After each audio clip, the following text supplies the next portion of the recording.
సత్య సాక్షి అనుదిన మన్నా ద్వారా మీ అందరికీ శుభోదయం. నేటి యొక్క వాగ్దానము కీర్తన 136:4. ఆయన ఒక్కడే మహత్య కార్యములు చేయువాడు. ప్రియకుమార కుమార్తె, నా నోటిలో ఎక్కువగా నేను చేసే ప్రార్థనలో కొన్ని పలికే మాట ఏంటంటే ఈ వచనం. నేను ఖచ్చితంగా ఈ యొక్క విషయాన్ని నమ్ముతాను. ఆయన ఒక్కడే మహత్య కార్యములు చేయగలవాడు.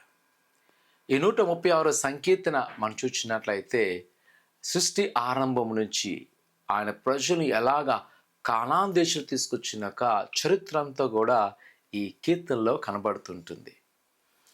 అంటే ఆ యొక్క కీర్తన ఉద్దేశం ఏమిటి అంటే, వారు ఒకవేళ బబులోను చెరలో ఉన్నప్పుడు లేదా ప్రతికూల పరిస్థితులు ఉన్నప్పుడు వారు అనిపించవచ్చు, నా దేవుడు నాకేం చేయగలనే.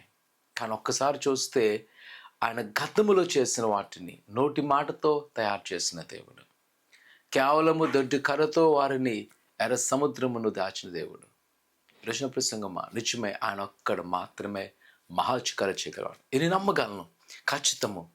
ఒకవేళ ఇది మన జీవితంలో చాలా అసాధ్యమైన ఉన్నాయేమో, చాలా భయంకరమైన పరిస్థితులు ఉన్నాయేమో, కానీ ప్రియకుమార కుమార్తె ఆయన ఆశ్చర్యకరుడు.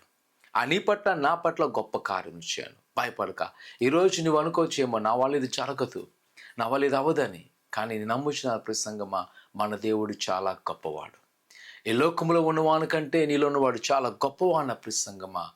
నువ్వు నమ్ము, ఆయనకు అప్పగించు. ప్రభా, నువ్వు నాకు సహాయం చేస్తాను కదా, నువ్వు మహాచకాలు చేస్తాను కదా, నన్ను నడిపించాను. ఇదిగో ప్రభుని పట్ల గొప్ప కార్యం చేయబోతున్నాడు, గొప్ప మేలుతో నింపబోతున్నాడు. ఆయన పట్ల ఆశ్చర్యమైన కార్యం చేయబోతున్నాను. ప్రసంగమా, ప్రార్థన చేసుకుందాం. పరిశుద్ధుడా, ఘనమైన దేవానికి ఉన్నారు. నీ బిడ్డలేని వారు నీ దీవెన, నీ ఆశ్రయింపండి. వారికి నా కొదులు తీసివేయండి, వారికి నా ఆటంకాలు తీసివేయండి.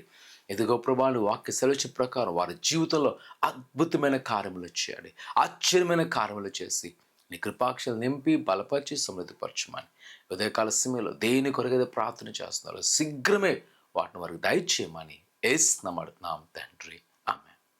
ప్రభు నమ్మకించండి. దేవుడిని గొప్ప సహాయం చేయను గాక. ఆమేన్.